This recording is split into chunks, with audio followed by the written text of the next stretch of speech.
বিক্রি না ফেরত নেই 300 টাকা গাছ জোরে না বেচা কিনা জিনিস বিক্রি না ফেরত নেই। আমি কারো কাছ থেকে মাল কিনে তার কাছে ফেরত দিতে যাই না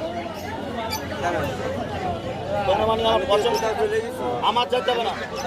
হ্যাঁ চলে গেছেন তো আধা ঘন্টা পরে এসছেন আরে এদিকে আসেন আপনি ঝর্ণা করছে উনি করছে করুক না আরে দাদা আপনি মাল বিক্রি করে নিয়ে